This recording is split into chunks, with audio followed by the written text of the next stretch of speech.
Hello friends, संस्कार के YouTube channel पर आप सभी का स्वागत है। हमने कंप्यूटर की क्लास स्टार्ट कर रखी थी। हम कंप्यूटर में आज नया टॉपिक स्टार्ट कर रहे हैं एमएस एक्सेल्स, जहाँ से भी हमारे पर्सन्स पूछे जाते हैं। पटवारी के एग्ज़ाम भी पूछे जाते हैं, अन्य कोई एग्ज़ाम्स हैं वहाँ से भी पर्सन्स हमारे पूछे जा सकते हैं। तो हम नया टॉपिक स्टार्ट कर रहे हैं एमएस एक्सेल। वर्ड का जो टॉपिक था, हमने जो पर्सन्स आने वाले थे वर्ड से संबंधित, वो सभी पर्सन्स हमने कर लिए थे। कौन से पर्सन कैसे बनते हैं वो चीज़ें हमने वहाँ पर देख ली थी। साथ में जो शॉर्टकट से पर्सन्स बनते हैं उसके लिए मैंने शॉर्टकट्स के वीडियो बना दिए, पीछे आप वो देख लेंगे। शॉर्टकट्स में से जो भी पर्सन्स आते हैं, क्योंकि ज़्यादातर वर्ड एक्सेल या पावर पॉइंट में जो भी पर्सन्स हमारे बनते हैं वो सभी की सभी शॉर्टकट से बनते हैं, या फिर कोई एक दो पर्सन्स बनते हैं वो ऑप्शन से बनते हैं। तो हम यहाँ पर नया टॉपिक स्टार्ट कर रहे हैं। हमारा जो अगला टॉपिक है वो है माइक्रोसॉफ्ट एक्सेल्स। इसके वर्जन हमारे 2007 या 2010, क्योंकि पर्सन्स 2007 में भी आ सकता है और 2010 में भी आ सकता है। दोनों वर्जन समान हैं, दोनों के ऑप्शंस भी समान हैं, क्योंकि वर्ड या एक्सेल या पावर पॉइंट के सभी जो वर्जन्स हैं वो सभी समान हैं। बस थोड़ा बहुत एक दो ऑप्शंस आगे पीछे हो सकते हैं। तो हम अगली क्लास स्टार्ट करते हैं। उससे पहले जो बच्चे नए जुड़ रहे हैं वो चैनल को सब्सक्राइब तथा बेल आइकन को ज़रूर दबा दें, ताकि आने वाली वीडियो की नोटिफिकेशन आपको मिल सके। तो स्टार्ट करते हैं एमएस एक्सेल को। एमएस एक्सेल का सबसे पहली बात यह है कि एमएस एक्सेल का हम यूज़ कहाँ पर कर सकते हैं, किस कंडीशनों में हम इसका यूज़ करते हैं। तो हम सभी को पता है कि एमएस एक्सेल का प्रयोग किसी भी डाटा एंट्री को करने के लिए, या फिर आपको कोई भी प्रारूप फॉर्मेट बनाना है उसके लिए हम किसका यूज़ करते हैं, एक्सेल का करते हैं। साथ में एमएस एक्सेल के अंदर कितनी रो होती हैं, कितने कॉलम्स होते हैं, तो वो चीज़ें हम यहाँ पर देखेंगे। तो सबसे पहले जो कंडीशंस हमारी आती है, एमएस एक्सेल में सबसे पहला जो पॉइंट आता है हमारा, वो सबसे पहला पॉइंट ये है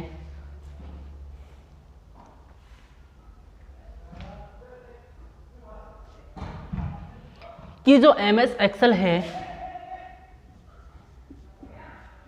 माइक्रोसॉफ्ट एक्सेल एक पावरफुल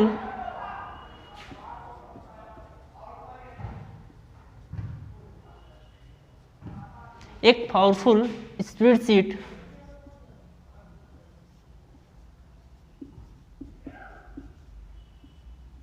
होता है। ये चीज़ हमें याद रखनी है कि माइक्रोसॉफ्ट एक्सेल है वो एक क्या है, पावरफुल स्प्रेडशीट होता है। दूसरा पॉइंट हमारा ये आता है इसी से रिलेटेड,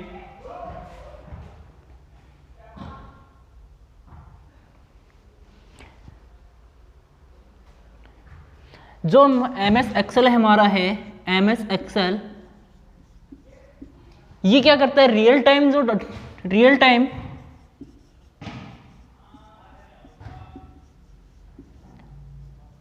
जो डाटा होती है हमारी, रियल टाइम डाटा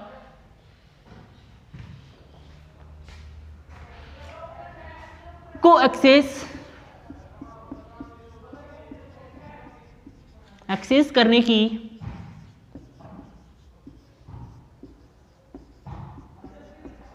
सुविधा देते हैं, सुविधा प्रदान करते हैं।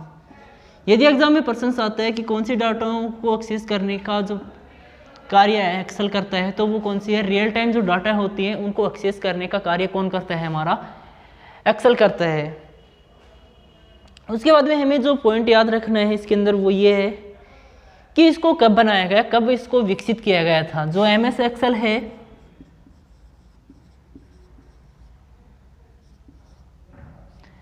एमएस एक्सेल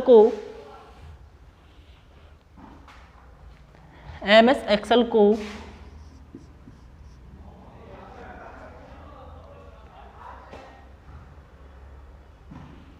माइक्रोसॉफ्ट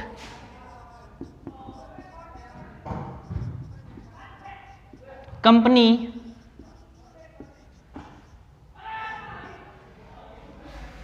द्वारा 1985 में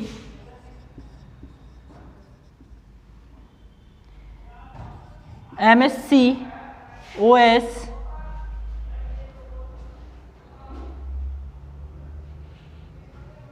के लिए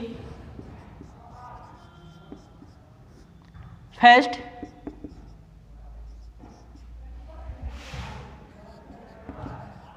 संस्करण का निर्माण किया।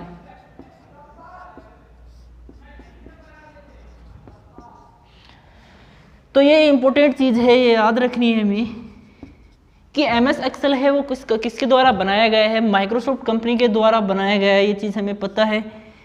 लेकिन इसका जो फर्स्ट संस्करण था, जो फर्स्ट निर्माण किया गया था, वो सन 1985 में किसके लिए किया गया था, MSc OS के लिए किया गया था। तो यहाँ से प्रश्न हमारा बन सकता है कि MS एक्सेल है उसको माइक्रोसॉफ्ट कंपनी ने कब बनाया, तो कब बनाया, वो तो है हमारा 1985 में बनाया।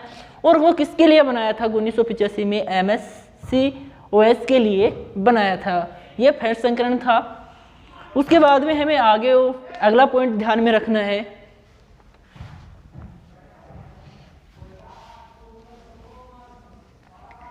कि इसे माइक्रोसॉफ्ट ऑफिस में कब शामिल किया गया था। ये चीज़ भी हमें याद रखनी है कि माइक्रोसॉफ्ट ऑफिस में MS एक्सेल को कब शामिल किया गया। तो वो सन थी हमारी 1990। तो हमें याद रखना है MS एक्सेल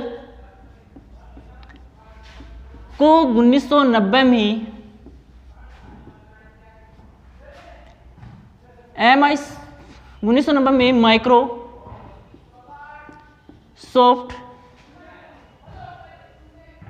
ऑफिस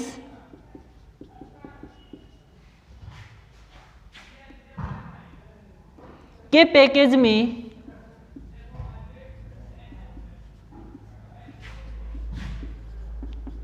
शामिल किया गया।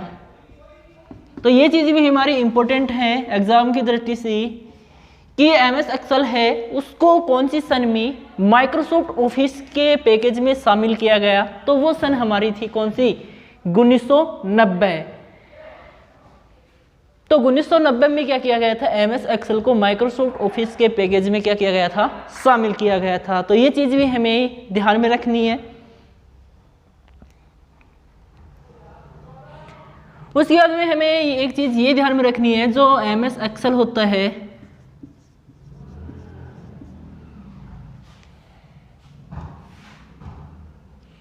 MS एक्सेल में इलेक्ट्रॉनिक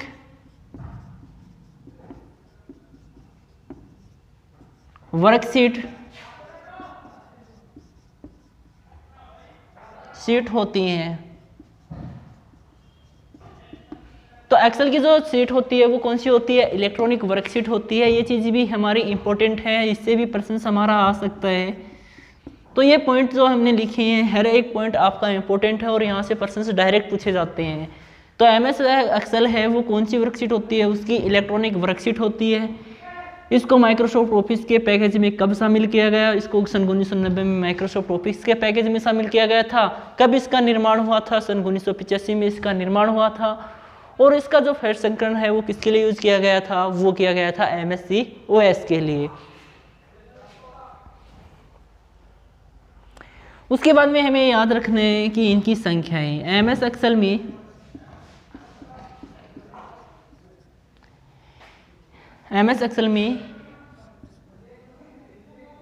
एक सीट में 10,48,576 तो क्या होते हैं, कॉलम होते हैं। ये संख्या में याद रखनी है। कॉलम की संख्या यदि आए तो कॉलम की संख्या कितनी होती है, 10,48,576 तो इसमें कॉलम होते हैं, तथा 16,384 क्योंकि जो हेडिंग होती हैं वो किसके रूप में होती हैं, आपकी अल्फ़ाबेट्स के रूप में होती हैं। तो HDF कितनी होती हैं, वो होती हैं आपकी रो। तो ये चीज़ ध्यान में रखनी है संख्याएं। तो लास्ट जो रो होती है वो कौन सी होती है, XDF होती है। और उनकी संख्या पूछी तो 16,384 होती है। और कॉलम की संख्या यदि पूछे तो कॉलम की संख्या कितनी होती है? 10,48,576 एक सीट में कॉलम होते हैं। तो कॉलम 10,48,576, रो की संख्या 16,384। यदि पूछ ले कि लास्ट कॉलम कौन सा, कॉलम कौन सा होता है आपका, लास्ट कॉलम होता है हमारा XDF। तो ये संख्याएं हमारी होती हैं उसके अंदर।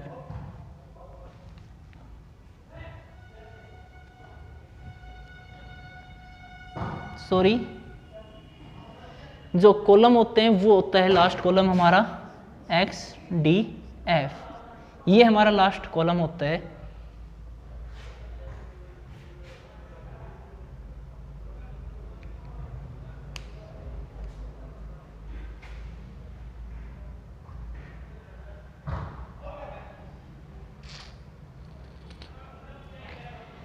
थोड़ी सी मिस्टेक हो, सॉरी, इसमें 10,48,500 रोड था।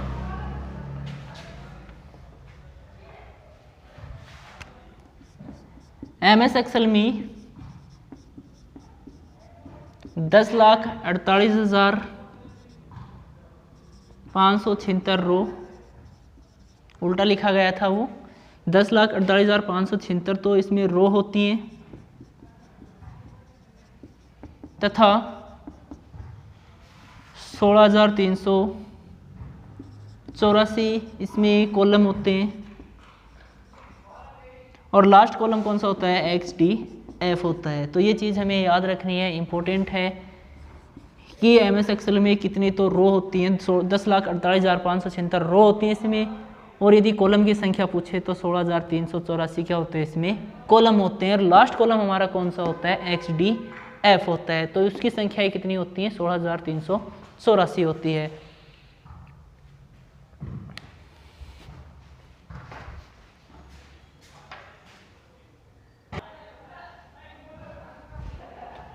तो ये चीज़ हमें याद रखनी है कि MS एक्सेल में 10,48,576 तो क्या होती हैं? रो होती हैं। और 16,300 क्या होते हैं? कॉलम होते हैं। तो लास्ट कॉलम कौन सा होता है हमारा? XDF होता है। तो ये चीज़ें हमें याद रखनी है।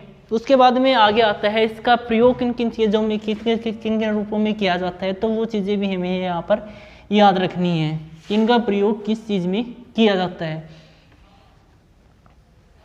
संख्या ध्यान में रख लेना फिर से कि इसमें 10,48,576 तो क्या होती हैं? रो होती हैं।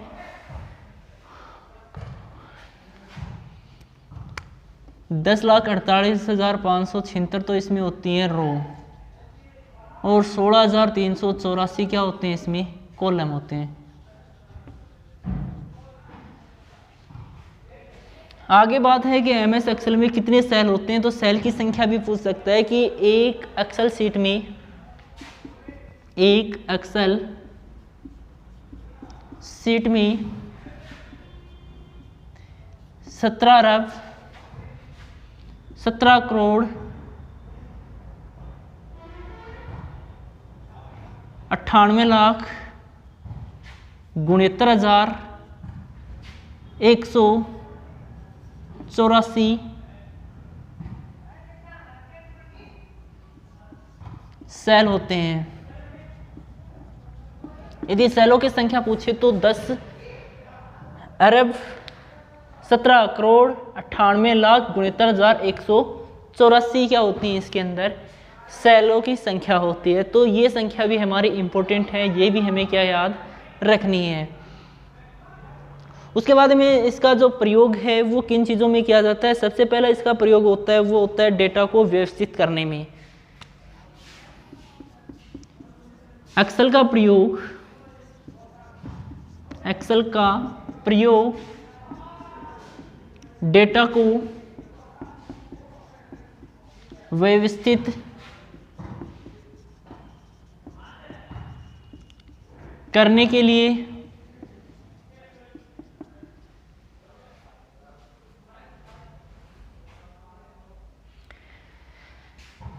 कैलकुलेशन को पूरा करने के लिए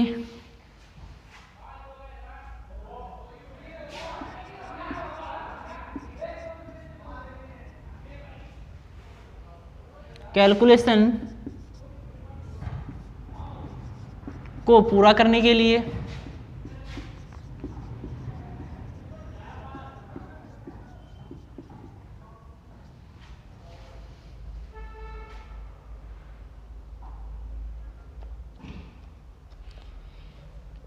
किसी निर्णय तक पहुंचने के लिए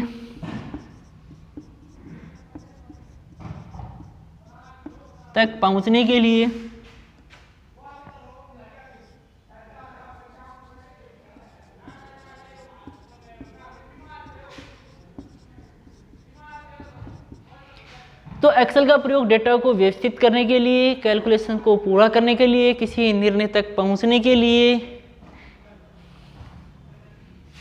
किसी डेटा को ग्राफ में दर्शाने के लिए, किसी डेटा को ग्राफ में दर्शाने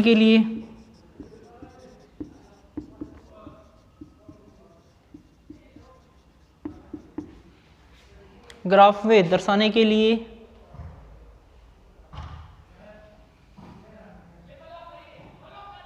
इत्यादि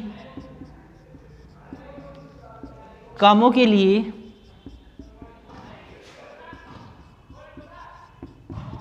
किया जाता है। तो इनके जो कार्य हैं वो इनके क्या क्या हैं? डेटा को व्यवस्थित करने के लिए, किसी निर्णय तक पहुंचने के लिए, कैलकुलेशन को पूरा करने के लिए तथा किसी भी डेटा को ग्राफ के रूप में दर्शाने के लिए, ये आदि काम हैं। ये आप क्या कर सकते हो? MS एक्सेल से कर सकते हो। तो ये चीज़ें हमें ध्यान में रखनी है। मेन चीज़ तो इनकी संख्याएँ हैं जो 10,48,576, तो इसमें क्या होते हैं? आपकी रो होती हैं। 16,384 इसमें कॉलम होते हैं। यदि सेल की संख्या पूछे तो 17,98,69,69,184 इसमें क्या होते हैं? सेल होते हैं।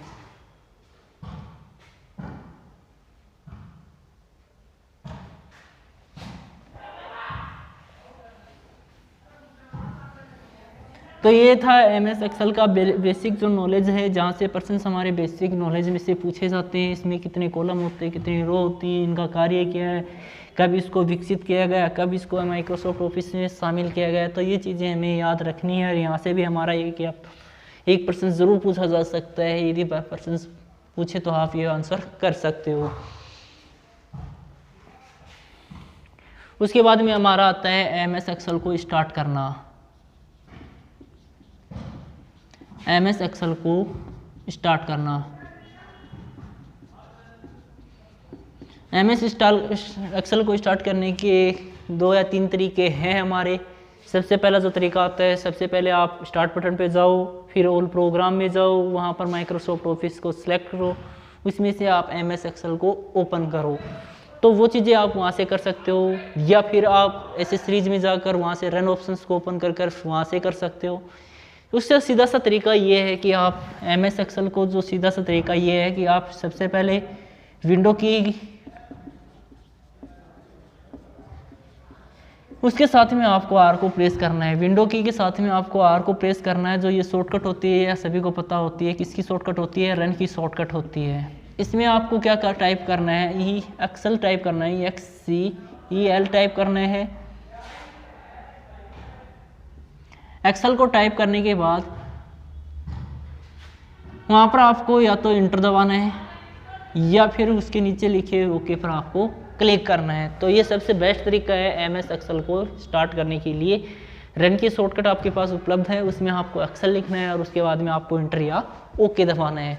तो इस प्रकार से आप MS एक्सेल को क्या कर सकते हो? ओपन कर सकते हो।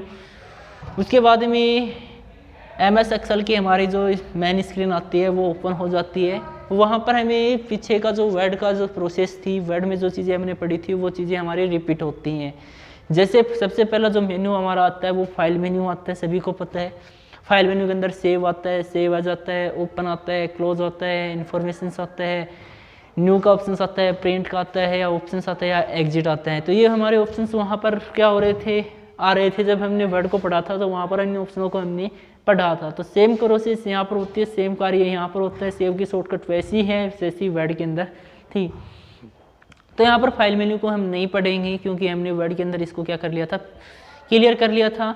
आप यदि पढ़ना चाहो तो पीछे वीडियो देख सकते हो। माइक्रोसॉफ्ट ऑफिस का जो फर्स्ट वीडियो था वो आप वहाँ पर देख सकते हो कि फाइल मेन्यू के अंदर हमने क्या क्या चीज़ें वहाँ पर क्लियर की थी। उसके बाद में हमारा आता है होम मेन्यू। होम मेन्यू के अंदर भी हमारा जो सबसे पहला ग्रुप आता है वो क्लिपबोर्ड ग्रुप आता है। ये चीज़ हमें पता है कि क्लिपबोर्ड ग्रुप आता है, जिसमें हमारे सबसे पहला ऑप्शन आता है कट का। कट की शॉर्टकट Ctrl+X है। किसी भी सेल में लिखी हुई डाटा को एक स्थान से हटाकर दूसरे सेल के ऊपर लेके जाने के लिए आप किसका यूज़ कर सकते हो, कट का यूज़ कर सकते हो। कॉपी का, उसको कॉपी करके लेके जाने के लिए। पेस्ट को दूसरे स्थान पर उसको लागू करने के लिए। कॉपी की शॉर्टकट Ctrl+C होती है और पेस्ट की शॉर्टकट Ctrl+V होती है। फॉर्मेट पेंटर भी आता है। फॉर्मेट पेंटर का एक सेल में की गई फॉर्मेटिंग को दूसरे सेल के ऊपर लागू करना। उसके बाद में हमारा अगला ग्रुप आता है फ़ॉन्ट ग्रुप। वही फ़ॉन्ट ग्रुप हमारा वर्ड में आता था, जिसमें हमने सबसे पहला जो ऑप्शन पढ़ा था फ़ॉन्ट का पढ़ा था। किसी भी शब्द की डिज़ाइन या उसके लैंग्वेज को चेंज करने के लिए। फ़ॉन्ट साइज उसकी साइज़ को बढ़ाने या घटाने के लिए। ग्रो फ़ॉन्ट का उसकी साइज़ को बढ़ाने के लिए। श्रिंक फ़ॉन्ट उसकी साइज़ को घटाने के लिए। उसके बाद में बोल्ड आता है, इटालिक आता है, अंडरलाइन आता है। तो वही चीज़ें हमने वर्ड के अंदर की गई पढ़ लिया था, तो यहाँ पर पढ़ने की आवश्यकता नहीं पड़ेगी। यहाँ पर जो हमारा ग्रुप आएगा वो हम जहाँ से स्टार्ट करेंगे वो ग्रुप हमारा आएगा अलाइनमेंट ग्रुप, जहाँ से हम इसको पढ़ेंगे।